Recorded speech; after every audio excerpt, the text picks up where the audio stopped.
terjaga sangat baik quality control kita. Kita mengambil data itu dari ngacak langsung ke provinsi. Provinsi itu kita acak langsung TPS-nya. Dari TPS itu kita acak berdasarkan DPT, by name, by address. Nah, disitulah kita lihat ada metodologi kita adalah ada step pertama mengacak TPS, ada step kedua mengacak DPT. Jadi artinya ketika mereka sampai di acak TPS, terpilih 100 misalnya kuesioner, itu mereka tidak kita izinkan untuk survei sendiri mana yang akan mereka pilih. Jadi kita sudah tentukan ini yang akan by name, by address. Jadi kalau misalnya di lapangan mereka tidak menemukan orangnya pada hari hanya, mereka menemui hari besoknya lagi. Nah kalau hari besok lagi misalnya mereka ke kebun juga nggak ketemu, udah 3 hari, itu yang membuat lama kemarin. Baru kita berani berdasarkan tim statistik kita berani baru memindahkan TPS-nya. Jadi artinya untuk memindahkan TPS itu pun harus ACC dari tim statistik kita yang metodologi, yang mengacak samplingnya. Jadi tidak mudah juga untuk mengirimkan. Misalnya kemarin ada yang rumahnya itu sudah berganti, nggak ada lagi situ, ada perumahan tapi nggak ada lagi rumah yang situ. Atau ada juga perumahan komplek elit yang sebetulnya nggak bisa dimasuki. Bahkan ada yang dikejar anjing, ada yang mereka nggak bisa, ya sampai 3 hari baru mereka menyerah. Akhirnya kita suruh lagi acak sampling TPS lagi, karena udah 3 hari gitu di lapangan nggak berhasil.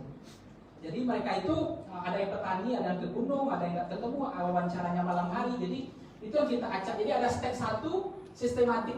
Jadi multinya itu adalah sistematik random sampling pada TPS-nya. Yang pertama ada poinnya 1, TPS proporsionalnya berdasarkan demografinya tadi, wilayah, desa dan kelurahannya, demografi perempuan laki-lakinya itu sudah kita atur. Kemudian yang kedua, langkah selanjutnya adalah sistematik berdasarkan letak geografis. Nah, step kedua baru sistematik random sampling melihat responden dari DPT tadi. Nah, data DPT kita itu besar banget giganya, jadi itu yang diacak semuanya di DPT 2019. Nah, terpilihlah 10 orang di responden TPS itu. Nah, itu yang kita acak berdasarkan DPT, sistematik random berdasarkan basis DPT. Nah, kemudian pasti 17 tahun KTP, sebarannya adalah 1220, margin of error 2,81. Kemudian wawancara adalah tatap muka bukan tele. Next.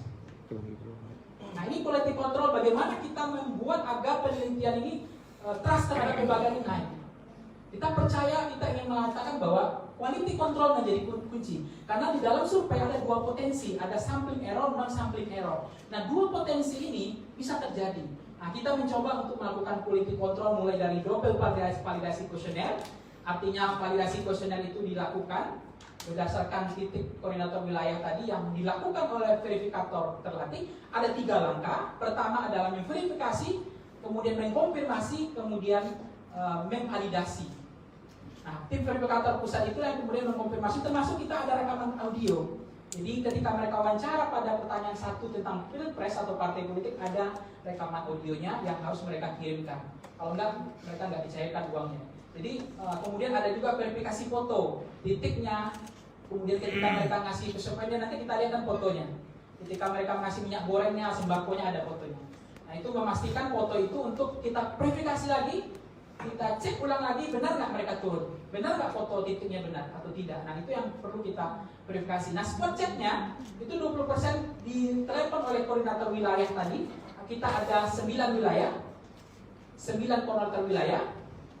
Kemudian spot check yang verifikator atau konfirmasi atau verifikasi oleh tim Oxford Pusat 10% untuk ditemui. Nah, kemudian kita ada info datanya, semua link-link tadi, gambar, video, dan bukti-bukti fisik tadi akan dikirimkan ke link yang sudah disiapkan, aplikasi yang disiapkan oleh Voxpol untuk memastikan bahwa kita berupaya untuk tidak terjadi namanya sampling atau non sampling error. Next, ini terlalu lama, tapi ini penting bagi saya untuk memastikan bahwa kita dalam metodologi siap tanding. Sebarannya ini nanti kalau jumlah seluruhnya itu 1220. Tapi Jawa tetap ini sebaran sampelnya.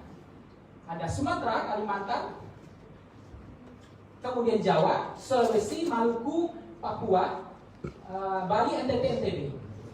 Next. Nah, ini demografi itu harus mendekati angka BPS gitu. Jadi kita pastikan bahwa ini harus ada 49,50 kan harus sama. Nanti kalau hasil survei itu akan aneh, misalnya begini, dari tingkat pendidikan lebih banyak tamatan kuliah, itu sudah tidak representatif sampelnya berdasarkan data BPS. Atau misalnya dari segi agama atau dari segi nanti pendidikan lebih banyak pendapatan, misalnya lebih banyak pendapatan 4 juta ke atas, itu kita curiga ada masalah. Kan data temuan kita, pendapatan yang paling banyak di Indonesia itu hanya 700.000 ke bawah penghasilan mereka, rata-rata dari penghasilan. Kalau pekerjaan paling banyak petani. Nanti next, ini karena kita dibatasi waktu. Demografi responden Jawa paling besar. Nah kalau misalnya ini Sunda dengan Melayu, misalnya Melayu tiba-tiba angkanya di 13, ini udah tidak representatif sampel. Ini yang disebut dengan non sampling error. Ini sampling error karena tidak representatif sampelnya. Jadi kalau melihat hasil survei itu bisa lihat dari demografi respondennya disamakan dengan populasi sampel BPS. Ini sangat mirip sekali dengan demografi BPS. Desa kelurahannya misalnya tiba-tiba kelurahannya lebih besar daripada desa, itu sudah aneh. Nah ini kita temukan kelurahan kita itu, kelurahan itu atau kota itu hanya 20% saja. Nah desa ada 79,5%. Nah artinya sampling kita representatif. Next. Ini afiliasi organisasi. Nah tiba-tiba NU-nya Muhammadiyah lebih besar daripada NU juga, pasti ada permasalahan juga. Nah ini menunjukkan bahwa memang Indonesia itu afiliasinya paling besar daripada NU 41,5%, Muhammadiyah 4,5% dan seterusnya. Tapi yang tidak ikut organisasi linkage apapun itu besar 32%. Next. Nah ini demografi responden pendidikan kita yang paling banyak kita ambil adalah SLTA yang terpilih. Dan setelah kita acak itu 38, kemudian SD itu masih 29, terus kuliah itu hanya 12%. Agama mayoritas Islam, Kristen Protestan yang 5,1. Next, ini lanjut aja. Demografi responden yang paling besar adalah petani, nelayan, dan peternak itu 23,4%. Ibu rumah tangga nomor 2 21%, pedagang 20,3%. Nah penghasilan itu paling besar di Indonesia itu kisaran di bawah 700.000. Ini mungkin pengaruh nanti yang finishing tax yang namanya food buying itulah. Karena memang pendapatan masyarakat Indonesia masih miris sekali di bawah 700.000, 33,2%. Jadi kalau bicara demokrasi dengan pendapatan memang nggak ada korelasinya. Tapi kalau kita tunggu yang tadi itu 33 ini adalah kelas yang pendapatannya 3 juta ke atas, ya kapan kita demokrasi bisa kita jalankan. Tapi ini persoalan pendapatan ekonomi masyarakat kita masih bawah. Next. Nah ini elektabilitas calon presiden, wakil presiden, ini halaman yang paling ditunggu ya. Untuk calon presiden dan wakil presiden ini adalah tingkat, kan racikan elektoral ada 3 varian. Pertama, klaster pertama orang kenal. Orang kenal sebagian ada yang suka. Jadi kenal dan suka ini, kalau kita lihat calon presiden yang paling populer itu adalah Pak Prabowo. Itu sudah klimaks, sudah hampir tuntas gitu, orang kenal sama beliau. Itu 90% lebih. Kemudian orang yang suka 72%. Pak Anies itu orang yang kenal 80,7%. 80,7%. Orang yang suka Pak Anies 67%. Pak Sandiaga Uno termasuk yang populer, populis. 77 orang sudah kenal, 62 orang suka. Mungkin karena beliau sudah pernah menjadi calon gubernur, calon wakil presiden. Nah, tetapi yang menarik sih adalah Mas Ganjar. Mas Ganjar ini tidak terlalu banyak dikenal. Masih apakah karena belum deklarasi sebagai calon presiden, atau memang beliau tidak secara populis dia belum terlalu terkenal. Maksudnya ada pertumbuhan elektabilitas dia untuk naik itu masih cukup memungkinkan. Karena tingkat orang kenal sama beliau itu belum maksimal. Masih di angka 74,7%. Orang suka 61%. Jadi dibanding Pak Anies lebih dikenal dibanding Pak Ganjar. Nah, tapi kalau rujukannya tadi adalah orang kenal, sebagian yang kenal, ada yang suka, sebagian tidak suka. Orang yang suka, sebagian ada yang pilih, ada yang tidak pilih. Nah, kita lanjut pada halaman selanjutnya. Soal orang memilih. Ini kita potret top of mind kenapa ada Pak Jokowi, karena ini kita biarkan benang publik menjawab sendiri tanpa menyodorkan sokat atau kartu nama, sehingga hasilnya menunjukkan bahwa Pak Jokowi masih ada 2,1%, tetapi itu menjawab secara refleks saja. Pak Anies 23,6%, Pak Ganjar itu 22%. Orang yang menjawab secara langsung, yang terekam di benak publik. Ketika kita tawarkan Bapak akan pilih presiden siapa, mereka jawab secara refleks. Mas Ridwan Kamil termasuk tinggi, 4,6%. Tapi tidak tahu tidak jawabnya, undecided ini cukup besar. Mereka masih menyembunyikan pilihannya, 17,2%. Jadi ini juga kita nggak bisa karena memang mereka nggak mau menjawab. Tapi ini tidak ada sokannya. Nah, next. Nah, ini adalah halaman yang paling dicari wartawan ini sebetulnya, karena ini elektabilitas tertutup yang disodorkan namanya, simulasi namanya. Tapi ini simulasinya adalah 16 nama yang kita uji. Pak Anies, Mas Ganjar, Pak Prabowo, Kang Ridwan Kamil, Mas AHY, Andika, Sandiaga Uno, Khofifah, Puan, Gatot, Ahmad Saiku, Ahmad Heriawan, Airlangga Hartarto, Muhaimin, Erik, Salim Assegaf, dan seterusnya. Jadi ini secara tertutup, kalau kita simulasi 16 nama, masih Anies itu 26,1%, Mas Ganjar 25%. Ini range-nya masih di range margin of error 2,81. Jadi artinya ini juga masih kompetitif, tidak bisa dipastikan sebetulnya karena masih di range margin of error. Masih sangat dinamis. Tapi Ridwan Kamil termasuk yang cukup besar, 6,1. Dan AHY 3,4. Next. Nah, ini elektabilitas tertutup berdasarkan wilayah. Dari mana basis wilayah elektabilitas mereka? Atau sumber elektoral mereka dari mana saja? Pak Anies sumber elektabilitasnya ada di Sumatera, ada di DKI Banten, kemudian ada di Jawa Barat, kemudian ada sedikit di Kalimantan, ada Sulawesi, sedikit ada Maluku. Kemudian sumber elektabilitasnya Mas Ganjar ada di Jawa Tengah, 56,3%. Kemudian sumber elektabilitas Mas Ganjar kalau kita kaji prospek lebih dalam antara pilihan presiden dengan basis wilayahnya, itu Mas Ganjar di Jawa Timur juga cukup kuat. Di Bali, NTB Mas Ganjar kuat. Jadi sumber lumbung elektoralnya Mas Ganjar itu ada pada Jawa Tengah dan Jogja, kemudian Jawa Timur dan Bali, NTB. Nah, sumber suaranya berdasarkan basis wilayah Pak Prabowo Subianto itu ada di Sumatera, jadi agak lebih merata ya. Ada di Jawa Barat juga sedikit, ada di Jawa Timur juga, ada di Bali, NTT. Paling besar itu di Sulawesi juga besar, kemudian Maluku Papua juga cukup besar 32%. Tapi ini dari 16 nama. Nanti kalau namanya dikurangi lagi, dia akan pasti berubah. 16 nama basis wilayahnya, sumber elektoral. Next. Nah, ini adalah potensi apakah mereka sudah mantap untuk menentukan pilihan atau belum. Rata-rata mereka menjawab itu 69% mengatakan sudah mantap dalam menentukan pilihan. Apakah ada kemungkinan berubah jadi swing voters atau mereka menunggu masa kampanye, menunggu sembako atau menunggu hari H dulu atau mencari informasi tentang visi kecapresan? Mungkin saja berubah. Tapi mereka sudah mantap itu sudah cukup signifikan, 69,9%. Next. Nah, bagaimana pengaruh Pak Jokowi? Ini selalu ditanya, ini pertanyaan mungkin Poxpol boleh jadi bersyukur yang pertama kali mengeluarkan hasil ini, karena banyak pertanyaan seberapa besar endorse atau pengaruh Pak Jokowi. Nah, hasil temuan kita dari data yang kita ambil kemarin ya, itu pengaruhnya Pak Jokowi itu hanya 25%. Artinya, ketika Pak Jokowi mengendorse siapa, nanti tetap masyarakat sudah punya pilihan sendiri. Tapi setelah G20 kita nggak tahu bahwa Pak Jokowi kalau approval ratingnya tinggi, tingkat kepuasannya senang Pak Jokowi tinggi, makanya mereka akan memilih menunggu dulu perintah atau instruksi atau arahan dari Pak Jokowi. Jadi tidak berpengaruh 65,7%. Next.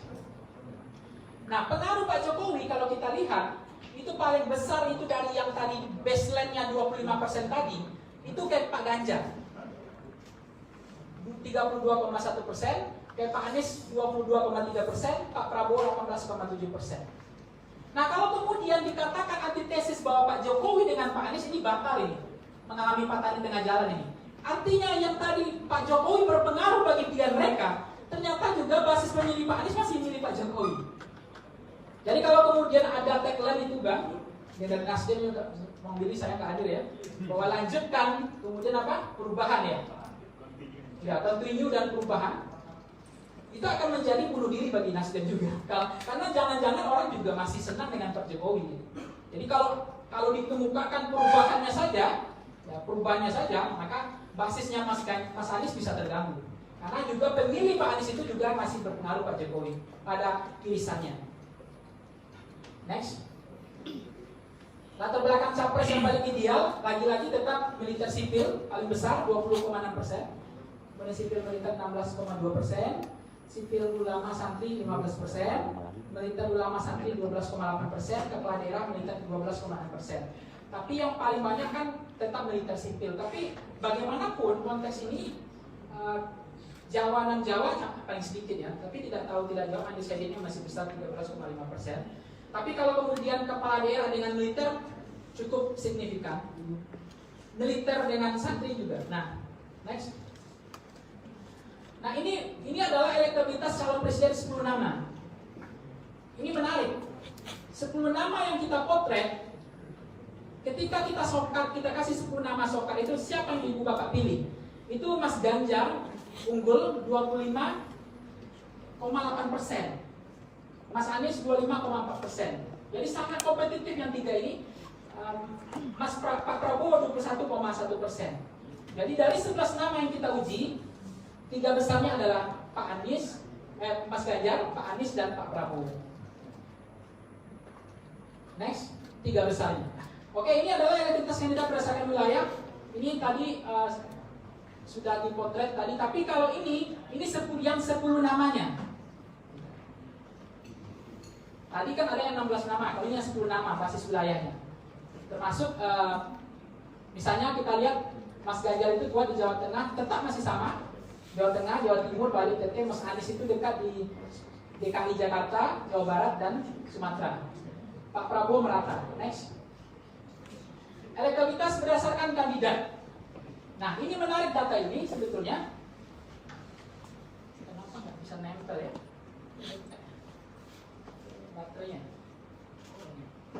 Nah ini data ini menunjukkan baseline-nya tadi itu nanti ini akan kelihatan elektabilitas partai di sini. Nah kalau kita lihat cara membaca data ini adalah by row. Sumber elektabilitasnya PDIP itu 20%, 20,3%. Nah pemilih PDIP yang memilih Ganjar itu 57,7%. Terus kalau kita lihat Nasdem 7,4% elektabilitasnya, atau kalau kita lihat kita uji dari 10 nama ini, itu Anies Baswedan itu 55,6%. Jadi pemilih Nasdem yang memilih Anies itu 55,6%. Kemudian PKS yang memilih Anies 48,7%. Gerindra yang memilih Pak Prabowo, pemilih Gerindra memilih Pak Prabowo itu 46,4%. Artinya data ini menunjukkan bahwa hampir tidak terjadi split tiket voting yang tidak terlalu tinggi. Strike tiket voting, jadi antara basis pilihan partai dengan basis pilihan presidennya itu masih sejalan. Kalau split artinya itu terbelah. Ini yang berbahaya kalau partai mengusungkan calon presiden yang berbeda dengan suara grassroots, itu berbahaya. Nah, tapi dalam cermuan kita ini positif. Apa yang diusung oleh Nasdem, oleh PKS, Demokrat, termasuk PDIP dan Gerindra itu basis pemilih grassroots-nya dengan pilihan presidennya itu sejalan. Hampir tidak terjadi split ticket voting, tidak terlalu besar, tidak signifikan. Termasuk Demokrat itu di Anies 36,3%, 36,2%. Next. Nah ini elektabilitas calon presiden simulasi 4 nama kita uji. 4 nama ini adalah Pak Anies 32,7%, Mas Ganjar 31,6%. Ini belum pasangan ya, nanti pasangan juga ada. Pak Prabowo 27,2%, Mbak Puan 3%. Next. Elektabilitas calon presiden 3 nama kita uji lagi. Mas Anies 33,2%, Mas Ganjar 32,2%, Pak Prabowo 28,9%. Tidak tahu tidak jawab 5,7%. Next. Elektabilitas 3 nama lagi kita uji, Pak Anies, Pak Prabowo, dan Mbak Puan. Itu Pak Anies 40,1%, Pak Prabowo 38%. Next. Nah ini kita uji tadi berdua. Mas Ganjar 43,9%, Pak Prabowo 43,7%. Tapi undecidednya masih besar, 12,4%. Next. Boleh jadi mereka nggak punya pilihan dari dua nama ini. Ini Pak Prabowo dengan Pak Anies. Itu Pak Anies 43,2%, Pak Prabowo 42,7%. Head to head ya, head to head. Next. Nah ini masih Pak Prabowo, Pak Anies maksud saya koreksi dengan Pak Ganjar. Itu Pak Prabowo itu 47,2%, Mas Ganjar, maksud saya salah lagi. Mas Anies itu 47,2%, Mas Ganjarnya 41,3%. Ini simulasi dua nama, undecidednya 11,5%. Tidak tahu tidak jawab. Next. Ini simulasi dua nama, Pak Prabowo dengan Mbak Puan. Pak Prabowo unggul 65,2%. Next. Ini Pak Anies dengan Mbak Puan. Pak Anies 66,7%, Mbak Puan 12,9%. Next. Ini simulasi calon wakil presiden yang paling ideal. Nah, Mas Ganjar ini sebagai calon presiden, ternyata sebagai wakil presiden pun cukup besar, 18,0%. Kemudian Sandiaga Uno 16,4%, Ridwan Kamil 13,4%, AHY 12,1%. Ini adalah 12 nama yang kita uji sebagai calon wakil presiden. Next. Nah ini simulasi ini nggak usah, nanti lihat aja basisnya, silakan nanti ada dirilis. Nah ini adalah simulasi 6 nama. 6 nama yang kita usulkan adalah Mas Sandiaga Uno, Mas AHY, Andika, Khofifah, Erick Thohir, Puan Maharani. Dari 6 nama ini Sandiaga Uno unggul 28,5%, yang kedua Mas AHY 18%, yang ketiga adalah 13,2% Andika, Khofifah 11,5%, Erick Thohir 8,5%, Mbak Puan 8,1%, tidak tahu tidak jawab 12%. Next. Ini lanjut saja. Nah ini temuan-temuan kita nanti tinggal dibaca saja. Next.